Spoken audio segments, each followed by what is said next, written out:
Welcome back to the Context Coaching Podcast. We're joined today by Earl Koberlein, the current and outgoing AD at Menlo School. And that's taken about 3 years to pin him down and get him on the pod. And he finally agreed because he's on his way out that he would do it. So, Coach, thanks for taking the time.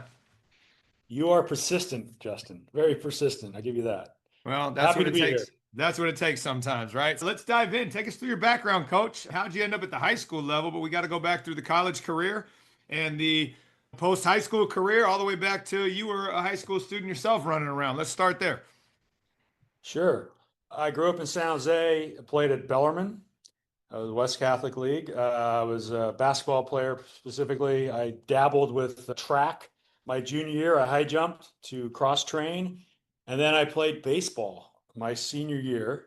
I hadn't played since Little League, which I was pretty good, but I hadn't played in years. And I said, hey, I just want to give it a go and be one of the guys and not have to be the guy. So I had a great experience and actually got to play against Barry Bonds, which was a blast. We played against him in basketball. We kicked their butt in basketball, but they kicked our butt in baseball. So that was fun. And I wasn't highly recruited out of Bellarmine. I was a 6'6" tweener. Stanford, I'd gone to their camps and Santa Clara's camps, and Stanford said I couldn't. They were looking for someone to guard Darren Day, who was at UCLA at the time, and I wasn't that guy. They didn't think I could play Pac-10 basketball. And so that staff got fired, luckily for me.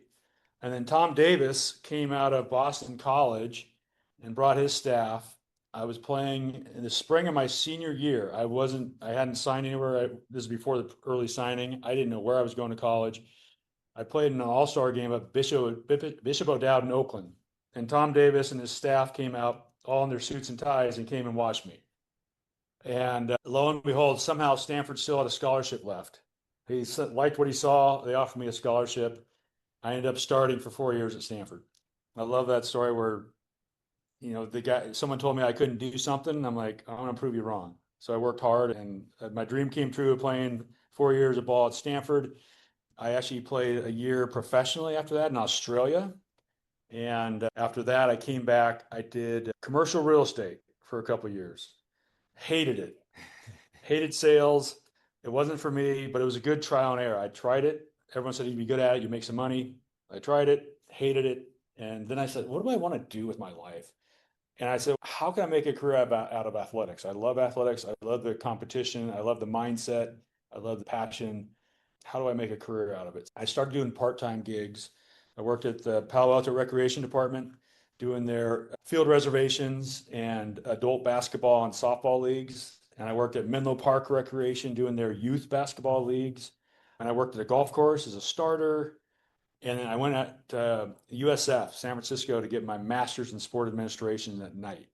So it was a 2-year program. I started doing that at night.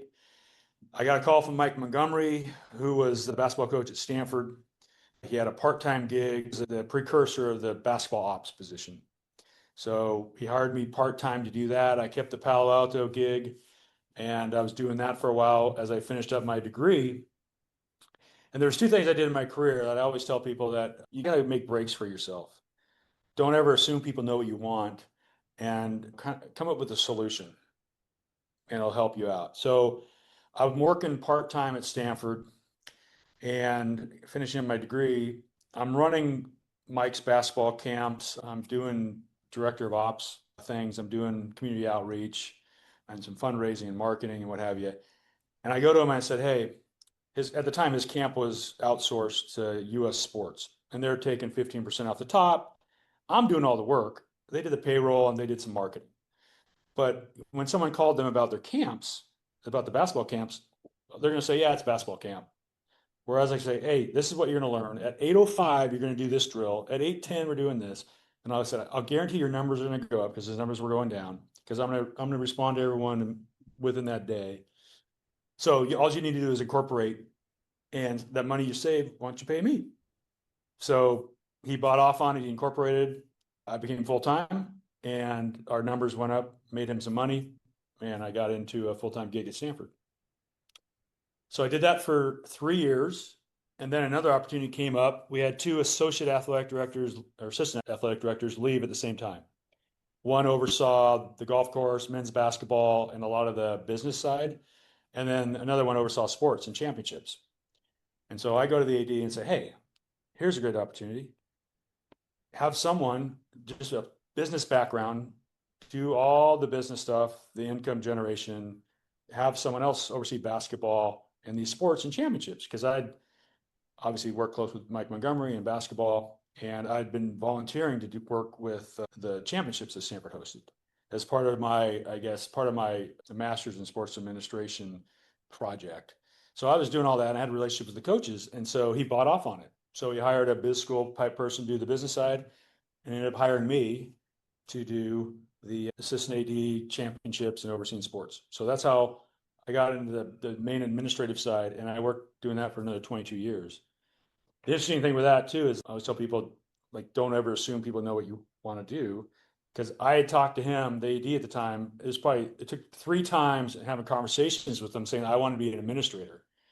He'd always say, oh, you want to be a coach? I was in the director of ops position in basketball. I assumed I want to be a coach. You want to be a coach? You want to be a coach? You want to be a coach? No, I want to be an athletic director. And he finally goes, oh, you want to be an athletic director? So that opened up that window, and I had a great experience at Stanford for those years. Really high level athletics, academics combination, which I cherish and wouldn't do anything else.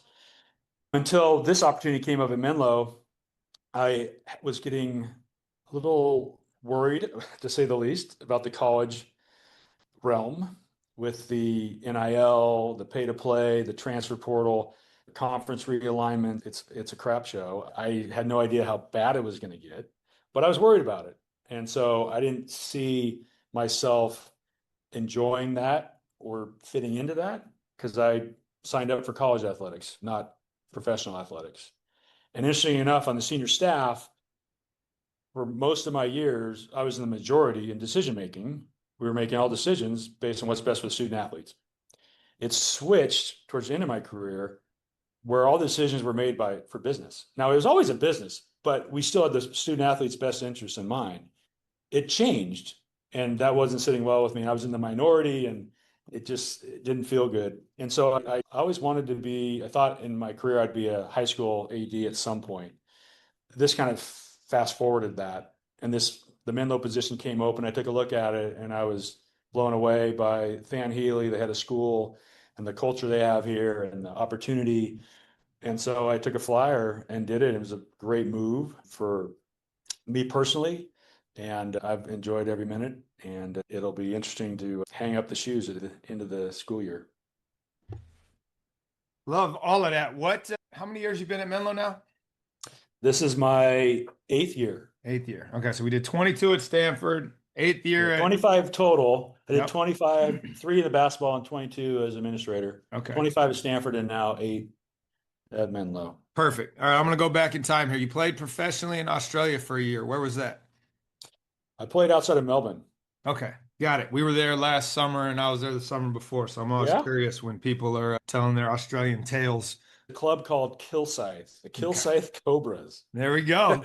There we go. It's very interesting to get a peek behind the curtain and have some firsthand experience about how the international approach to sports is and where we are falling behind in certain areas. So it was a cool. Well, it's very different. I was blown away because it's not through the school system. It's club based, just like in Europe. I was on a team, interesting enough. So there's 3 major leagues over there. There's the NBL, which is the National Basketball League, kind of like the NBA. It's international. It's across the country. Then you had the VBA, the Victorian Basketball Association, which was teams within Victoria. Which is basically like having the California Basketball Association. Yeah, and it would be like the Lakers and the Warriors and Stanford and Cal and Chico State. It was because there was another league, SEBL, the Southeastern Basketball League, which was even lower. And so in the VBA, you had 3 different groups of teams playing. So one night you might play the Lakers, and the next night you play Foothill Junior College. It was bizarre. And the American talent, you had 2 per team. They're all pretty similar. So we'd go up against each other, but my team in the middle division, we had a good starting 5, but then I had high school players on the bench. Whereas the Laker team, the Melbourne Tigers, they had dudes across the side. So it got tough in the late part of the game when they have guys coming off the bench and our starting five's getting tired. But it was a blast, great experience. The one funny thing is you had to pay to play because you play at these arenas, the gyms, and everyone has to pay to go in, like even the players. So I'm going in with my bag and getting ready for the game, and that's five whatever they are Australian dollars to get into the gym. I'm like, but I'm playing. That's all right. You got to pay. Yeah, and that's the system, right? It's like the reverse pyramid where that's all funneling to the NBL teams or the NBL Mm-hmm. one teams in that particular region. But that's a conversation for another day. So I appreciate the Yep. clarity on that. All right, so if we go back to the beginning here, and you carve out a role basically as a director of ops after your career, and that was early back end of the restricted earnings position, right? Before they Oh actually gosh. introduced the Yep. director of ops. And you're running camps, right? You got to figure out on the fly. And it's very similar to when I ask people, like, what'd you realize right away you needed to figure out? But like, it seems like both that and your proposed departmental athletic assistant AD job were both proposals of your own that you took to them and said, hey, let me handle this for you. You talk a little bit about how that mindset helped you get your foot in the door, but also what you thought you had a handle on, and then what you realized, oh man, maybe I bit off more than I could chew here. Well, yeah, I think making a break for yourself is huge because people are looking for solutions. You and your role, my role, I was like, hey, we got issues we're trying to deal with, and if someone comes to you with a solution, everyone comes to you with problems. They're like, oh, I need this or I want this. Yeah, but okay, I don't. That doesn't help me. But when you come up with a solution, it's pretty advantageous or can be. So I think that's where I was fortunate that I saw a need and was able to help solve a problem. I think what one of the things that was an interesting challenge. So I took on that role as the assistant AD, and I didn't have a lot of experience. Like I said, I had that relationship with Mike Montgomery to oversee the men's basketball program, which was helpful. I had relationships with other Stanford coaches, being a player there and working there for a couple of years, but I didn't have experience managing coaches at that level, especially. So I'm sitting there going, okay, wow, I got this now. Now, how am I going to do this? And so the other advice I always give people is be yourself. So I had to figure out a way to be myself, yet be this assistant AD that's managing national championship level coaches. And so one of the things I always would do is I'd go out to practice because I wanted to be part of the team. I wanted to, when it's double days in August, I'm there and I'm there through the season. And if a coach says, hey, look at this problem we're having, oh, I can see it. I'm there. And if you're evaluating coaches and student athlete experience, you have to be there to see it. Like you can see the body language in practice. That coach runs a great practice. Wow, look, those kids are moving. It's organized. Wow, look at the energy here, or vice versa. And so it was funny when I started going to practices. Coaches weren't used to that. A lot of them would stop practice and say, "What's wrong?" And I'm like, "Nothing's wrong. Continue on. I'm just here to observe." So that was tricky at first, getting to earn that trust of coaches. And I think in our roles as athletic directors, you have to walk that line of how do you get coaches, how do you support coaches and get them to trust you? But also, how do you get student athletes to trust you in the process and not just be, oh, you're just going to side with the coach because you're on staff with them. Or the coach saying, oh, you're just going to side with the student athlete because you're out to get me. So it's that fine line of, okay, how do you get both sides? How do you listen? How do you earn that trust on both sides that they're willing to come to you and you're willing to able to work with them and come up with solutions and fix issues that need to be fixed? How do you do that when you are essentially looking at national championship contending coaches on both sides and across the board, and you're coming in? Yeah, I have 3 years of being a Dobo coaching experience. Are you just in the room, just soaking it up and then putting it back on them, the stuff you've seen them do? Almost like Jedi mind I, trick. Like, talk me I, through some techniques. I was soaking up a lot, but I do think it was that earning that trust For the coaches and student athletes, I think that's partly, it was like being there, being out and being seen, being part of the program, not sitting behind my desk and pretending to know what I'm doing. It's out there, being out in the trenches with them and not saying I have all the answers, but I'm willing to work with you. And I know what each coach, their sport is the most important thing to them. So I have to admit, I got sports. I didn't have any idea what was it, a basket? Was it a goal? Stanford had 36 sports, so there's so many random sports, Olympic sports. But I was working with some of these, and I'm like, I couldn't like not know about their program. So I'd watch synchronized swimming, field hockey, Olympics videos, read up on it. And so it was important to me, like at lunch, I'm sitting with a coach, and I could say, hey, I saw that game or that match on TV. I couldn't believe this play that this person did, or tell me more about this, or hey, that was such a great whatever. And so try to speak their language and know that it's important to you because darn what's important to them. It's the most important thing to them. And I think that was one of the ways I could earn trust. And once you earn trust and respect, then you can have hard conversations. You can have those conversations where you say no to somebody. But if you're just sitting behind the desk and you're going to tell someone no, they're like, screw you. You don't even know. What do you know? How did you balance the, let's call it equity, amongst, let's say, Stanford women's basketball at the time and your synchronized swimming team, right? Which don't necessarily get the same attention in the national audience or the global Yeah. audience. But for you, with 36 sports and like the annual Sears Cup award winners, and I know what that Yep. is because we used to win it at Davis for Division II. Yeah, that's right. But part of that had to do with that you offered so many things, like you just accumulated points and you balanced out what was going on. But that's got to be a tricky thing to navigate. I think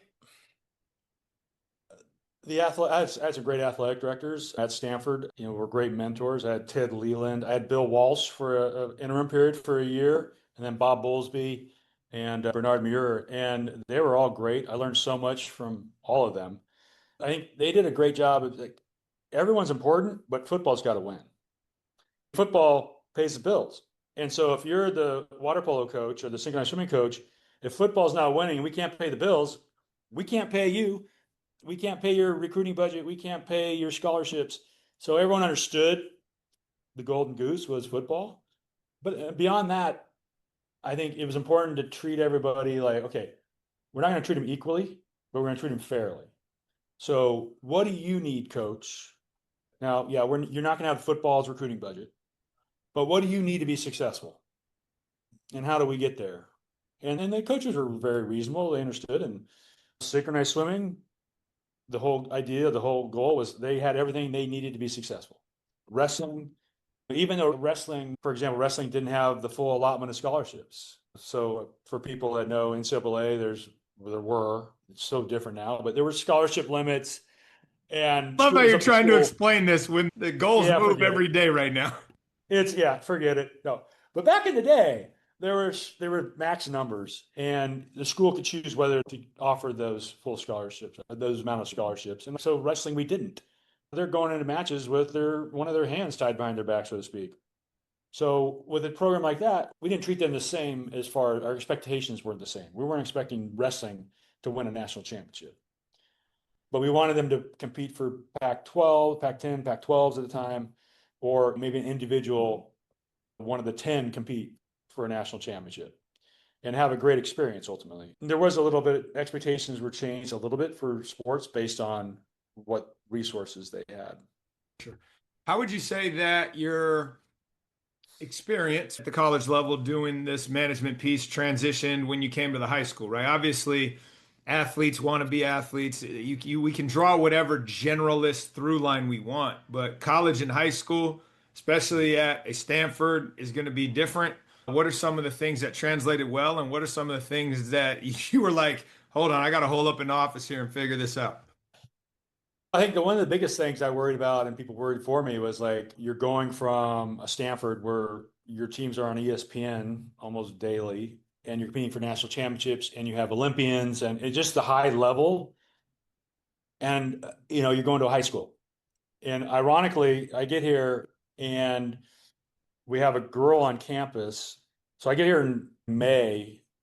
So right at the end of the school year when I started, and there's a junior girl on campus who doesn't play for us, soccer. She's going to Duke on a scholarship. She's on the junior national team, and she doesn't play for us. I'm like, what? I learned quickly the whole club thing in high school. Wait, this doesn't work very well.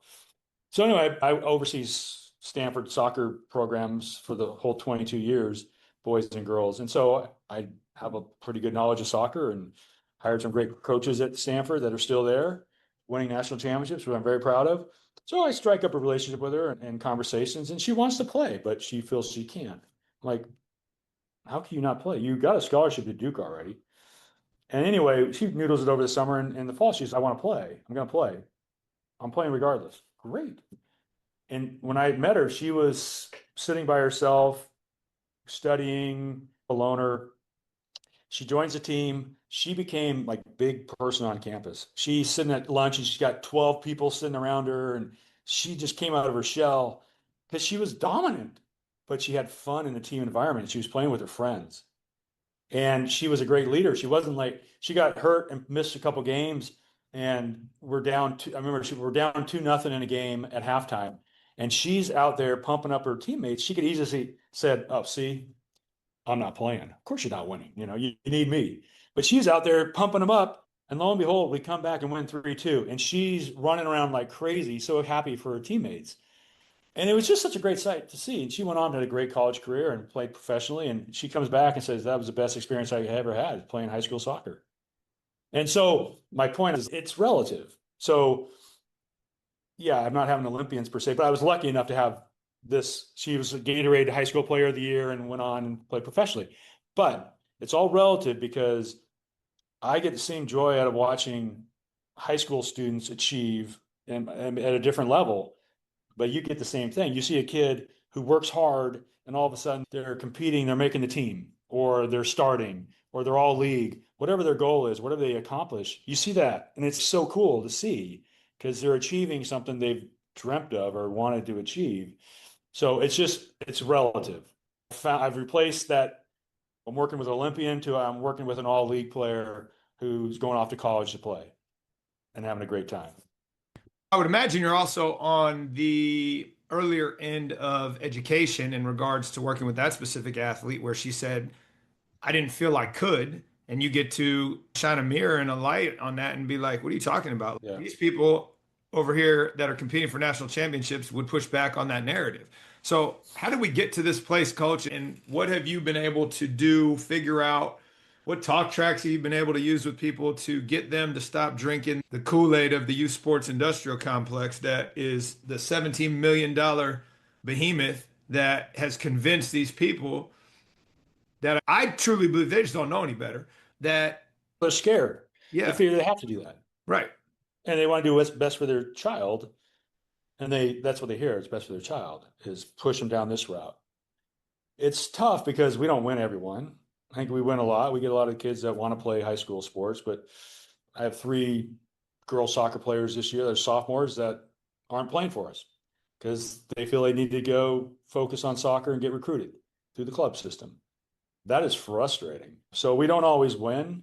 We try to tell the kids that, what we have to offer with our coaching and our culture and playing with your teammates or your classmates, you can't have that back. And that's different than the club system. The club system is so transactional. It's a different thing. Come have fun and get development. We have great coaches. You're going to get developed. You're going to be seen. And some people agree and do it, and some don't, like I said. So it is frustrating for At sure. what at what point do you ever just put them on the phone with the college coaches that you know very well and say, here, ask this person. You think this is what someone who's actually doing the recruiting is telling you. It's a great idea. I haven't thought of that. I haven't done that. Oh man, that's one of my number one hacks is just, hey, here's what I need you to do. I need you to talk to these 3 people and circle back and let me know what you found out. Yeah, I guess that's a fault of mine. I figure they would trust me, think I would know enough. Yeah, that's a good point, though. And the kid probably does, but I think where we run into, I don't even want to call it trouble, but I think about it this way. So you work in an area that has a lot of highly successful people. And I'm not talking about your school or at the college you worked at, just where you live, right? And Yep. we are servicing students that come from that background. I think about it in regards to these companies have board of directors. You have them there for a reason, right? You ask them for their advice. If you're getting the same advice from all of them, you only need one of them.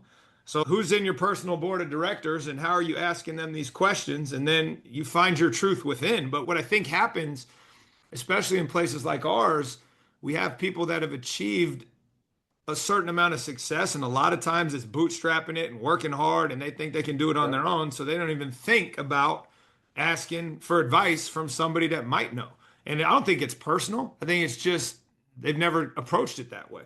And Yep. so, how do we steer them towards that information? Because ultimately, they're going to need that when they're going after college to their job. Hey, you know what? I wanted to do this and I hated commercial real estate. How many people did we figure out once you were trying to transition from there to something else? What are my options? But Totally. and my biggest thing is just like there's a process for making that decision and did you follow it? And if you knee jerked it, then let's talk about it. If you didn't, then tell me why you're right and I'm wrong. Sure. Sure. As you think about transition to the next phase of your life, whatever that might be, what are some of the things that you look back on and you're like, I took over here and I'm leaving it here. And it's always trying to put it in a better situation. And what was that list like at Stanford? What's that list like as you reflect back at Menlo? And you, I don't want to say cement your legacy, but you just get to look back and say, you know what? We were able to do these things and it's setting up the school for what comes next. Yeah. I think a lot of it is setting the culture and then hiring the right people. I can't be everywhere. You can't be everywhere. It's hiring the right people and then conveying that culture and philosophies to, so that they can go. The coaches are the ones that are working with their teams. The staff's the ones working with the coaches and student athletes. They're all saying the same thing. They're all believing in the same thing. And that's where it's going to be more effective than me just constantly going everywhere trying to say what culture is. I take the hiring process really seriously. And with coaches, when I hire coaches, it's exciting because, yeah, there's risk. I could hire the wrong coach and shame on me. But if I hire the right coach and they stay at a school 10, 20 years and they have 5, 10, 20 student athletes a year going through their program, you're talking hundreds of student athletes that they're positively impacting. And if I hire the right person, that's exciting to know that person is having so much impact on my behalf, on the school's behalf, with all those student athletes. That's, I think, the biggest thing is hiring the right people that I've learned over the years and now I'm proud of. And how do you navigate that when at times there are external factors influencing what success might look like? Where if you hired a right person that's having a life changing transformational impact on 5, 10, 20, 100 athletes, but for circumstances that may be part of their control, may not be part of their control, the on field, the on court, the in the Sure. pool success doesn't necessarily match the Yeah. life impact they're having, right? Going to Yeah. the college level and now to the high school level, like how are you balancing that? What are the signposts, whatever it is that you're keeping in to make sure the main thing is the main thing here? How have you figured out how to Yeah. balance that? Yeah. I've never told a coach in all my years, I've never told them you need to win X number of games or you need to win a conference championship or a national championship. Never said that. Coaches put more pressure on themselves than we ever can. So I'm almost telling them, slow down. Don't worry about it. It's really, to me, it's like, what do they do? How are they building towards that success? So, it's the student athlete experience. Are they developing the kids? Are they providing a safe environment physically and mentally? So physically, obviously the drills, the equipment, but mentally, is it a place where kids can come and feel safe and comfortable telling a coach or someone in the program what's going on with them? The kids are under so much stress now. This has got to be a relief for them, and the coaches need to be supportive and provide that environment for them. They need to have fun. This is high school athletics, after all. They need to be a good coach, obviously. Need to develop the kids. So I want to see the kid come in as a freshman. They need to be better as a sophomore, better as a junior, better as a senior. There needs to be that development. There's got to be energy in the program and from the coach, because if they're not excited about the program, no one else is going to be. And if all those things happen, the winning is going to come. And now if it doesn't, we'll have conversations, but that's a long leash. If a coach is I don't know if I can swear on this podcast, not a good person. You can swear all you want. Beep beep. No. If a coach isn't a good person, that leash is a lot shorter. If they're not a good person and the kids aren't having a good time and having a good experience and they're not winning, that leash is a lot quicker, or a lot shorter, I should say. Now, if they're a great coach where the kids love them, they're having a great experience, they're passionate about their sport, the kids are developing, and for whatever reason, maybe we don't have the resources, we don't have the athletes, we're not winning, there's a lot longer leash because I'm going to give that coach every chance possible to be successful. And as you transitioned into high school, where parents may or may not play a bigger role than they do in college, I would assume you're not really talking to parents in college. You'd be surprised. Really, talk to me about Oh, yeah. that and what you've seen in high school and Oh, how you navigate both. so it is a little more. Okay, so moving from college to high school, that was one of the biggest changes because in college, we treated the athletes like adults. They're on campus, they're away from home. We treat them like adults. Now we still had to deal with parents. Parents would call on the kids' behalf, or a lot of times found not on their behalf. The kids were appalled that the parents called, but it still dealt with parents. But now the high school, I mean, they're not quite fully developed, and they're living at home, and the parents do need to be part of it. And so my biggest change was from in college, just we had a discipline issue with a kid, we dealt with the kid. The high school is like, okay, I need to bring the parents involved because they're part of this. And how do we partner with the parent to help this child, this student athlete, become the best student athlete they could be or get through a situation or a crisis? So that was the biggest change in college, where you're just taking incoming from the parents. To high school, you're actually reaching out proactively, partnering with parents. I'll tell this. This is a bad story. I won't tell you. Tell it. Let's go. I'm not going to tell names, but at Stanford, going back to parents, we had a student in a sport to not be named who was a problem. Leave it at that. The teammates were having problems with him. He was accused of stealing some stuff and just doing all kinds of bad stuff and lying. And he's given a narrative to his dad, who happened to live across the country, one-sided narrative. And the coach did a great job of documenting everything and having these communications with this kid. And so it comes to a point where we pull in the kid, the coach, my boss even, and me to talk to the kid. We sit down to have a meeting. The dad shows up unannounced from the East Coast. And he is pissed at us and the coach. And he wants a pound of flesh. I got the AD here and the assistant AD, and I'm going to get this coach for my kid. So we start the meeting. Coach does an unbelievable job keeping us cool and saying, hey, student athlete, what did we talk about in September? Oh, yeah, blah, blah, blah. What happened in October? What did we talk about? Oh, yeah. And you see the dad just going.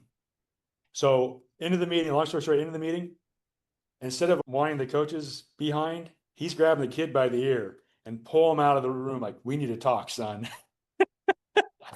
But there's a parent that was coming all the way across country unannounced to get into his kid's business. But luckily, the coach handled it so well and had all his ducks in a row, it diffused the situation. Thank God. How many times have you had that experience where the coach, they're not flying across, but you finally get in the room with all parties and it's that, oh, okay, I got one version, you got the other. And so, all the time. and so what I hear you saying is there's a preventative aspect from being involved with the parents and engaging on a more regular basis at the high school level. Of course. And then anytime, if there's an issue that is a 1 or a 2 on a scale of 10, and you deal with it then, as opposed to it festering and becoming an 8 or 9 when it hits your desk, and all of a sudden you're reactive and defensive, and it makes all the difference in the world to deal with something when it's just starting and it's not that big a deal yet. What strategies have you found to be successful for helping your coaches based on your depth of knowledge and observations of all of their colleagues in other sports, right? Where you're out there watching football practice, say, and your cross country team could use a little help somewhere, and you're like, hey, I saw the football team doing this. Maybe it's something you might want to consider. Or have you considered going and watch the tennis coach? They're really good at Yeah, X. Can you tell a couple of stories or share some wisdom there and how you're trying to help cross pollinate? sure. Well, I always tell the coaches that you guys are the experts. And I try to facilitate at Stanford and here at Menlo, where at our coaches' meetings or informally as a mentor mentee type relationship, that the coaches share their expertise. I remember running coaches' meetings at Stanford, and I tried, instead of me just lecturing to them, who are you? Let's have Dick Gould, who been there 50 years and won 18 national championships or whatever. Let's have him talk about motivating athletes or some topic of interest to him. So I started doing this and it worked for a little bit, but it was funny because when I first started it, it's like the coaches were like, I'm not the expert. So and so should do it. Here's Dick Gould, who's got 18 national championships. And he's, oh no, probably better than me. I'm like, they're so humble and didn't want to, they're in a room of great coaches. I'm like, I had to break that down. It's like, come on. It was fun to have them take little topics and run with, or a couple of them run with a topic. And I do profess to, when I interview coaches, I say what's important is one of the many things that are important is I want you to come in and you're part of the program. You're part of this coaching staff. You're not just coaching your sport, coming and going and leaving. I want you to have social relationships with other coaches. I want you to go out and have a beer with someone or go to a show with somebody, go to dinner with somebody or a group of guys. That makes me so excited when coaches come back and say, oh, yeah, we went to some concert over the weekend. That's cool. And then the coaches need to be able to they're the first ones I hope that are going to congratulate another coach on winning something or doing something that's great or console them after a loss. So to build that culture where coaches are supportive of each other was huge because I think at a lot of colleges or high schools, maybe even it's territorial. It could be like, I'm going to get my championship. You get your own. I want to be the big man on campus. I want to be seen as the best coach. And that wasn't the case at Stanford. You walk around and there was national championship trophies in every office, but they were the first to go congratulate the other person on their win or give their team. A lot of coaches would ask other coaches to give, hey, the kids are tired of hearing my voice. Can you come give the pregame talk to my team?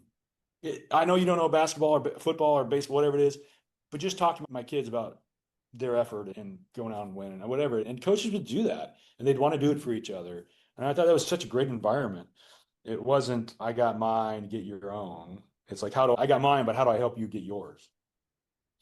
And have you seen that play out at the high school level the same? Not just necessarily now after you've been there 8 years, but at the front end, because being a college coach and having the bandwidth and time to do all that requires versus being a high school coach. And I don't know what the percentage of your faculty that coach, what do you have for Yeah. off-campus coaches, et cetera. But even getting them all in the same room sometimes is borderline impossible. How have you Yep. navigated those challenges? It's more challenging for sure. You hit the nail on the head. We have coaches that are hourly, that they have a full-time job and they come in the afternoon and coach. So to get those coaches as connected as the full-time coach or faculty member is a challenge. And I don't have a perfect answer for that. Encourage it. And I do mix up my monthly coaches meetings. I have 1 month it's at lunch and 1 month it's at 6 p.m. So just trying to hit coaches where they're at so that they can make them. But it is hard to get everyone in the same room at the same time, let alone have the same culture. It's always a challenge. And that's the frequency that you've landed on with the challenges that exist where you're at is monthly. Yeah, I've always had a monthly coaches meeting. I have added a monthly head coaches meeting, a council now as well. So the head coaches and myself will meet twice a month now, and then all the other coaches will meet once a month. But that's an issue. The head coaches council, we did that at Stanford, and it's been good here. It just is a different level where I have another one of my coaches lead the agenda. I said, hey, you work with the other coaches, and what's topical? and bring it to me. It's not me dictating the workshop or the lecture or whatever you're lecturing to them. I want it's built for them. I want it to be their agenda. So he helps me with that. We come in and it's a much smaller group. So I think it's more people can say what's on their mind. And it's been pretty good so No, far. that's awesome. Thanks for sharing that. It's been 9 years and I've struggled to do that. We've had a couple here and there, but the majority of my assistants are all off-campus people, and the head Yeah. coaches, we probably have 60 to 70% are on-campus people. And so trying to be respectful of the Same guy here. that's running a business who's coming into Moonlight as our coach Yep. has given me pause in burdening them more than we already have. So I like the way you've Yeah. done that. You've split it up. Yeah. And the Zooms help. I Is got that how you're guys that doing are it? It's working. not in person, it's on No, Zoom? it is in person, but I have some that might zoom in. Like I Okay. got a financial advisor who zooms in. I'm not going to tell him, hey, you need to leave the market and come to my meeting. You got to take care of business. But he's somehow he can zoom. I see him. He's got his headset on. He's zooming in. He's doing his work, and but he's also present at the meeting. Yeah. How have you been able to, and I'd be curious, what's the percentage of kids that are still playing multiple sports at your place versus that have become specialists, and Yeah. how have you tried to support, push back? What's your take? What's your philosophy on that? And I say that because if you listen to any of these, like I am so far opposed to the specialization that like I just pester people into doing it. Yeah. Even as a basketball coach, you don't have those kids in Absolutely. the gym year round. Seasonal athlete coach or seasonal coach these days. And I love it. I start November 1. We finish the end of the playoffs. Summertime, I do skill and drill stuff. We might play a scrimmage here or there, but I'm not, the math doesn't math, man. Like Yeah. big picture of the world. Short Yep. term, No, it does. Long term, it doesn't. yeah. You know how it is. We're this similar size school. So we need kids to play sports, and we need a lot of those kids to play multiple sports. We have 22 sports. I don't know how in a football team we talked about earlier offline, but it's amazing to as a school our size is to offer as much opportunity that we offer. So we need those multi-sport athletes. We encourage it, and it is sometimes for the new coaches in certain sports where it's me talking to them like, no, I know you'd like that kid doing your sport year round, but no, we can't, it doesn't work here. It's not going to be that way. And so I do catch myself talking with some coaches here and there about making sure what they're, even though they're not saying you have to play X sport, it's that slight hint that they do. And so correcting that every once in a while. But the coaches know, like my football coach, he knows that kids need to play other sports.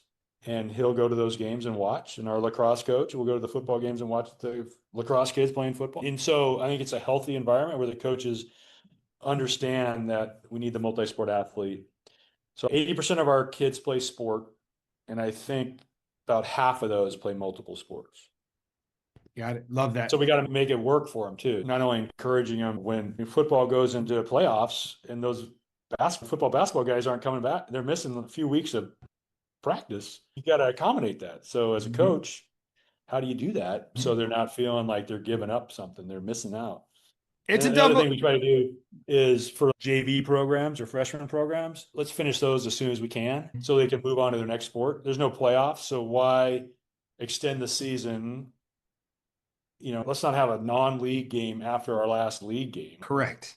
What are we doing? No, let's get it done with and then move them on. Yeah, no doubt. It's a double-edged sword, right? So I preach this so hard that I've got 13 of my 16 kids on my basketball team right now are three-sport athletes. And Nice. and on Saturday at practice, I'm missing two kids. And it's, yo, where are they? One's up in Sacramento playing softball, and one is at lacrosse practice because that's what she's doing in college. And I'm just like shrugging my shoulders. And Yeah. my assistants have been with me for a few years now, and they understand, but they're like, how do you look? We figured out. I can't tell them that I need them to play and then not support them in that. And that's the tricky thing where you have to rewire your brain a little bit. Where when I first cut my teeth and my AD at the time was like, yo, if they don't come to practice, they're off team. And it's okay. That's a whole different deal. And I Yes. think there's a reason that in that place and time we had to do that. But I also feel like if they're representing the school doing something else and it makes sense with the culture you've created, then it's not the end of the world. It's not as black and white as it once was, which I think is the biggest shift that I've had to endure. Totally. Yeah, you're right. You can't profess that we're going to support multi-sport athletes and then punish them for doing that. And I think it's great. We have the middle school here and the freshman, sophomore type kid. You see these kids, they don't necessarily know what sport they're going to enjoy the most or be the best at. So it's great to experiment. It's great to play multiple sports. And it's great. The research shows that. It's like you're preventing overuse injuries and getting different coaches. Like, gosh, you hear the same coach for 12 months and the same repetitive motion for 12 months. We saw at Stanford so many times, kids are burnt out. Either their shoulders done coming in as a baseball player at the start of their college career, they're done, or mentally they're burnt out. So the research shows that it's so much better to play multiple sports and be an athlete.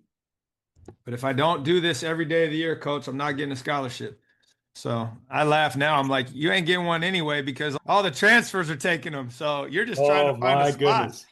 Totally. All right, hey man, let's wrap up here. It's been a while, and I appreciate the time. I got two questions left. No, the first one, I'm gonna give you an option here, you're gonna answer them both, but you pick the order.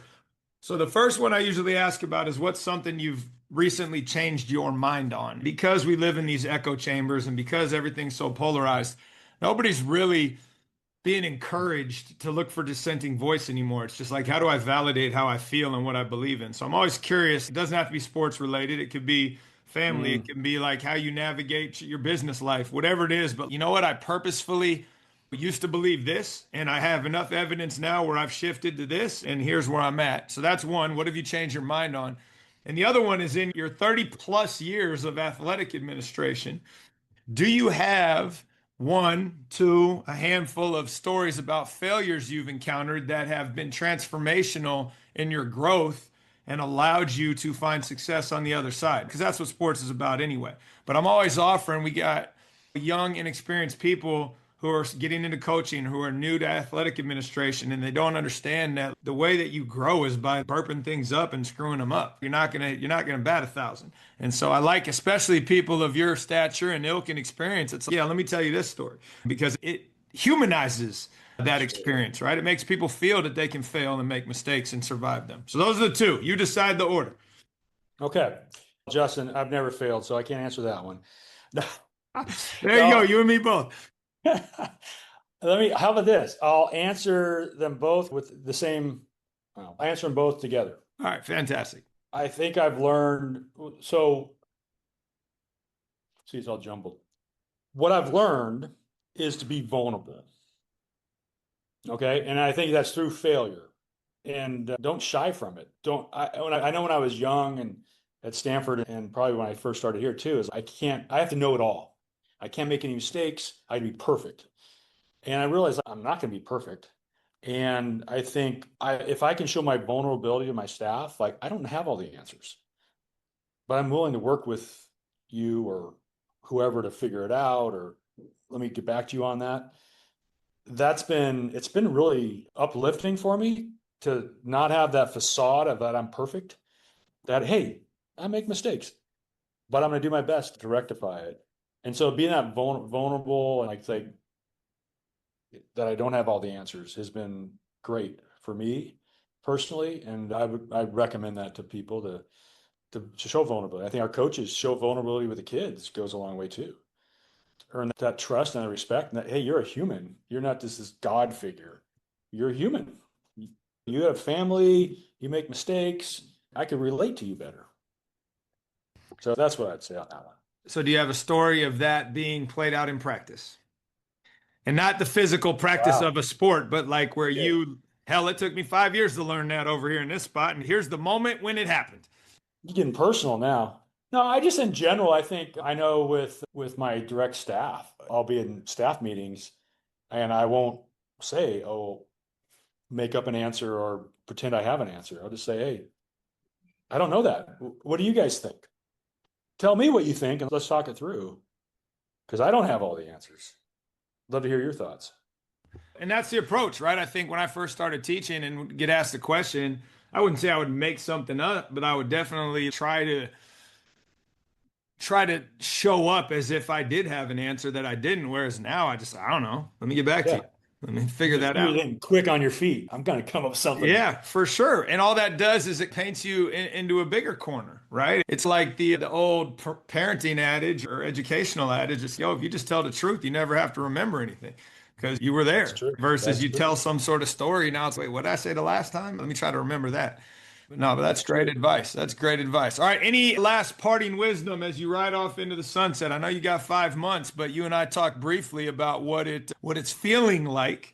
But for those of us that may be considering, not me, I still got some years to chop wood here, but for anybody that might be, maybe they don't want to coach anymore, right? Maybe they want to change careers. Maybe they want to be on the back end of whatever they're doing. Any wisdom you can offer? Oh, I would just say find your passion and do something you enjoy. What's that saying? It's not a job, it's whatever.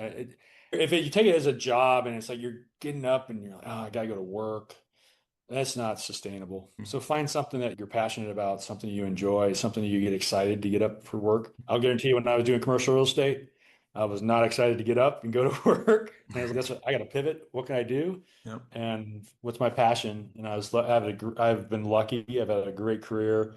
I thank so many mentors and I've been lucky and it's been a real thrill and I've been very fortunate. Yeah, love that. Thank you for that. Appreciate the advice. Appreciate finally pinning you down and you being gracious enough to come on, Coach. Thank you, Justin, man. Appreciate it.